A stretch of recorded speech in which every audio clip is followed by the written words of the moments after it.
আসসালামু আলাইকুম। ABC update নিউজে স্বাগত। শুরুতেই সংবাদ শিরোনাম, পরে বিস্তারিত। জানিয়ে দিব এই মুহূর্তে পাওয়া সর্বশেষ আপডেট আন্তর্জাতিক সংবাদ। প্রথমেই জানিয়ে দিচ্ছি সংবাদ শিরোনাম। যুদ্ধবিরতির পর জম্মু কাশ্মীরে ভারতীয় বাহিনীর অভিযান, নিহত ৩।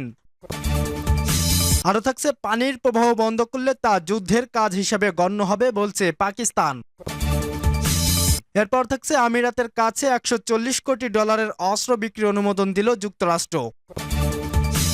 এরপর থাকছে, S-400 ধ্বংসের দাবি করা সেই আদমপুর বিমান ঘাঁটি পরিদর্শন করলেন মোদি। এবং সর্বশেষ জানিয়ে দিব, প্রথম সরকারি সফরে সৌদিতে ট্রাম্প, স্বাগত জানালেন সালমান। শুনছিলেন সংবাদ শিরোনাম, এখন বিস্তারিত।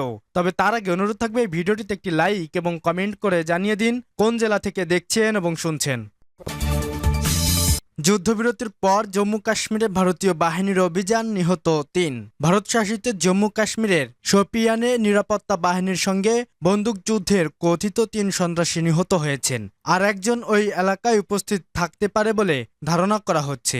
এক প্রতিবেদনে ভারতীয় সংবাদ মাধ্যম এনডিটিভি বলেছে, প্রথমে কুলগামে সংঘর্ষ শুরু হয়েছিল, পরে শোপিয়ানের একটি জঙ্গলে স্থানান্তরিত হয়। সেনাবাহিনী এবং আধা সামরিক বাহিনীর নিরাপত্তা কর্মীরা প্রায় 2 ঘন্টা ধরে সন্ত্রাসীদের সঙ্গে লড়াই করে এবং গোয়েন্দা তথ্যের ভিত্তিতে তাদের আটক করা হয়। ভারতীয় সেনাবাহিনী সামাজিক যোগাযোগ মাধ্যমে এক্সে লিখেছে, 13 মে রাষ্ট্রীয় রাইফেলস ইউনিটের একটি নির্দিষ্ট গোয়েন্দা তথ্যের ভিত্তিতে শোপিয়ানের সকাল কেলার এলাকায় সন্ত্রাসীদের উপস্থিতি জানতে পেরে সেনাবাহিনী অভিযান শুরু করে।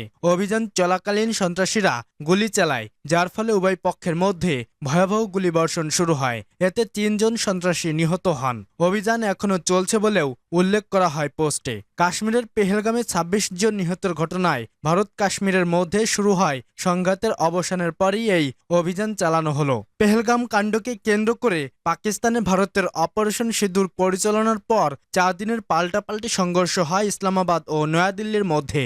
এরপর যুক্তরাষ্ট্রের মধ্যস্থতায় শনিবার যুদ্ধবিরতির ঘোষণা দেন মার্কিন প্রেসিডেন্ট ডোনাল্ড ট্রাম্প। এদিকে সোমবার জাতির উদ্দেশ্যে দেওয়া ভাষণে ভারতের প্রধানমন্ত্রী নরেন্দ্র মোদী বলেন, অপারেশন সিঁদুর শেষ হয়নি, এটি কেবল স্থগিত রাখা হয়েছে। তিনি বলেন, পাকিস্তানের জানা উচিত হামলা এখনও শেষ হয়নি। সন্ত্রাসবাদী স্থাপনার বিরুদ্ধে পাকিস্তানের পদক্ষেপ নেওয়ার প্রতিশ্রুতি দেওয়ার পরই এগুলো কেবল স্থগিত করা হয়েছে। তিনি আরো বলেন, আগামী দিনগুলোতে আমরা পাকিস্তানের প্রতিটি পদক্ষেপ এই মানদণ্ডে পরিমাপ করব যে পাকিস্তান ভবিষ্যতে কি ধরনের মনোভাব গ্রহণ করবে যদি পাকিস্তান পিছু হটে বা বিভ্রান্ত করে। আমি আবারও বলছি, আমরা কেবল আমাদের প্রতিশোধমূলক পদক্ষেপ স্থগিত করছি।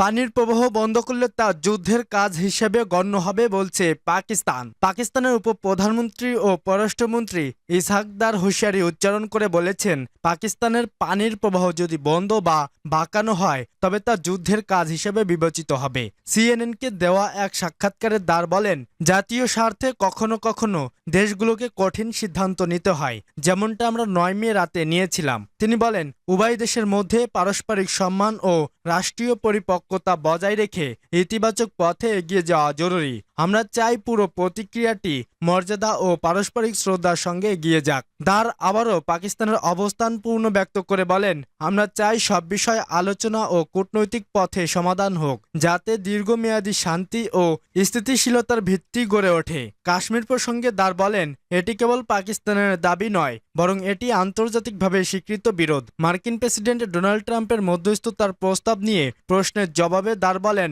ট্রাম্পের এই প্রস্তাব অত্যন্ত গুরুত্বপূর্ণ।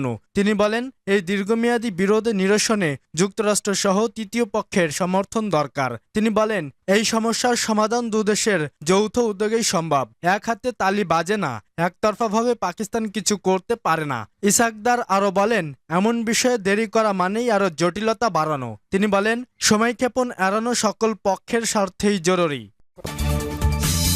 আমিরাতের কাছে $140 কোটি অস্ত্র বিক্রির অনুমোদন দিল যুক্তরাষ্ট্র।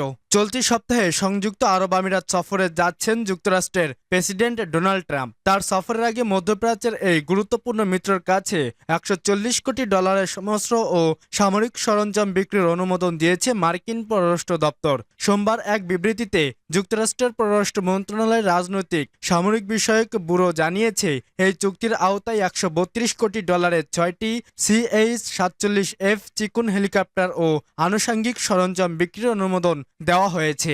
এতে মার্কিন পররাষ্ট্র নীতি ও জাতীয় নিরাপত্তার স্বার্থ রক্ষা পাবে বলেও মনে করেছে দেশটি। বিবৃতিতে বলা হয়, সংযুক্ত আরব আমিরাত এই হেলিকপ্টার ও সামরিক সরঞ্জাম ব্যবহার করবে অনুসন্ধান ও উদ্ধার কার্যক্রম, দুর্যোগকালীন সহায়তা, মানবিক উদ্যোগ এবং সন্ত্রাস বিরোধী অভিযানে। যুক্তরাষ্ট্রের কর্মকর্তারা জানান, মধ্যপ্রাচ্য রাজনৈতিক স্থিতিশীলতা বজায় রাখা ও অর্থনৈতিক অগ্রগতি অব্যাহত রাখতে আমিরাত যুক্তরাষ্ট্রের এক গুরুত্বপূর্ণ কৌশলগত অংশীদার। মঙ্গলবার থেকে প্রেসিডেন্ট ট্রাম্প সৌদি আরব, কাতার ও সংযুক্ত আরব আমিরাত সফর শুরু করেছেন। সফরকালে ফিলিস্তিনের গাজা পরিস্থিতি ও ইরান নিয়ে আলোচনার পাশাপাশি প্রতিরক্ষা, বিমান চলাচল, জ্বালানি ও কৃত্রিম বুদ্ধিমত্তা সহ বিভিন্ন ক্ষেত্রে সম্ভাব্য বড় চুক্তি আলোচনায় আসতে পারে। এদিকে হেলিকপ্টার চুক্তির পাশাপাশি সংযুক্ত আরব আমিরাতের কাছে ১৩ কোটি ডলারের F-16 যুদ্ধবিমান যন্ত্রাংশ বিক্রির আরেকটি চুক্তি অনুমোদনের অপেক্ষায় রয়েছে। S-400 ধ্বংসের দাবি করা সেই আদমপুর বিমান ঘাঁটি পরিদর্শন করলেন মোদি। গত সপ্তাহে পাক ভারত উত্তেজনার মধ্যে ভারতের আদিমপুর বিমান ঘাঁটিতে হামলা ও আকাশ প্রতিরক্ষা ব্যবস্থা S-400 ধ্বংসের দাবি করেছিল পাকিস্তান। এবার সেই বিমান ঘাঁটি পরিদর্শন করেছেন দেশটির প্রধানমন্ত্রী নরেন্দ্র মোদি। ভারতের প্রধানমন্ত্রী মঙ্গলবার সকালে ভারতের পাঞ্জাবে আদমপুর বিমান ঘাঁটিতে যান। তিনি সেখানে বিমান বাহিনীর সৈন্যদের সঙ্গে সাক্ষাৎ করেন। পরে সামাজিক মাধ্যম এক্সে দেওয়া এক পোস্টে বিমান ঘাঁটি পরিদর্শনের বিষয়টি জানান মোদি। সামাজিক মাধ্যমে মোদি লিখেছেন, আজ সকালে আমি AFS আদমপুর পরিদর্শন করেছি এবং আমাদের সাহসী যোদ্ধা ও সৈনিকদের সঙ্গে সাক্ষাৎ করেছি, যারা সাহস, দৃঢ় প্রতিজ্ঞা ও ভয়হীনতার প্রতীক। তাদের কাছে যাওয়াটা একটা বিশেষ অভিজ্ঞতা। মোদি আরও বলেন, সশস্ত্র বাহিনী সবসময় দেশের জন্য যা করে তার জন্য ভারত সবসময় তার সশস্ত্র বাহিনীর প্রতি কৃতজ্ঞ। এর আগে গত সপ্তাহে পাকিস্তানের সামরিক বাহিনী দাবি করেছিল, তারা ভারতের আদমপুর বিমান ঘাঁটিতে হামলা এবং S-400 আকাশ প্রতিরক্ষা ব্যবস্থা ধ্বংস করে দিয়েছে। যদিও উল্টো কথা বলেছিল ভারত। ভারতের সামরিক বাহিনী পাকিস্তানের এমন দাবির বিপরীতে তখন বলেছিল, ওই ঘাঁটিতে আক্রমণের চেষ্টা করছিল পাকিস্তান। প্রথম সরকারি সফরে সৌদিতে ট্রাম্প স্বাগত জানালেন সালমান। দ্বিতীয় মেয়াদে ক্ষমতায় আসার পর এই প্রথম সৌদি আরবে গেলেন মার্কিন প্রেসিডেন্ট ডোনাল্ড ট্রাম্প। তাকে বিমানবন্দরে স্বাগত জানান সৌদি যুবরাজ মোহাম্মদ বিন সালমান। 3 দিনের মধ্যপ্রাচ্য সফরে কাতার ও সংযুক্ত আরব আমিরাতেও যাবেন ট্রাম্প। এই সফরে তিনি যুক্তরাষ্ট্রের জন্য বড় বিনিয়োগ টানতে চাইছেন। মঙ্গলবার কাতার ভিত্তিক গণমাধ্যম আল জাজিরার এক প্রতিবেদনে এ তথ্য জানিয়েছে। সৌদি আরবে পৌঁছে দেশটির রাজধানী রিয়াদের কিং খালিদ বিমানবন্দরে প্রাথমিকভাবে এক বৈঠকে বসেছেন ডোনাল্ড ট্রাম্প ও মোহাম্মদ বিন সালমান। বৈঠকে মার্কিন পররাষ্ট্রমন্ত্রী মার্কো রুবিও উপস্থিত রয়েছেন। ট্রাম্পের জন্য রিয়াদে এক জাঁকজমকপূর্ণ রাষ্ট্রীয় নৈশ ভোজের আয়োজন করা হয়েছে। এ সফরে মার্কিন প্রতিরক্ষা মন্ত্রী পিট হেগসেদও রয়েছেন। এর আগে ট্রাম্প তার প্রথম মেয়াদেও ঐতিহ্য ভেঙে প্রথম সফর হিসেবে সৌদি আরবকে বেছে নিয়েছিলেন। সাধারণত মার্কিন প্রেসিডেন্টরা প্রথমে যুক্তরাজ্য, কানাডা বা মেক্সিকো সফর করেন। আল জাজিরা জানিয়েছে, সৌদি আরবে ট্রাম্পের লক্ষ্য হলো মার্কিন শিল্প খাতে $1 ট্রিলিয়ন বিনিয়োগ নিশ্চিত করা। এই অঙ্ক সৌদি ক্রাউন প্রিন্স মোহাম্মদ বিন সালমানের আগে ঘোষিত $600 বিলিয়ন বিনিয়োগ প্রতিশ্রুতির তুলনায় অনেক বেশি। মার্কিন সময় ভোর 2টা 49 এয়ারফোর্স ওয়ান রিয়াদ অবতরণ করে। সৌদি আকাশসীমায় প্রবেশের সময় F-15 যুদ্ধবিমানগুলো তাকে ঘিরে রাখে, যা কূটনৈতিক সম্মানের প্রতীক হিসেবে দেখা হয়।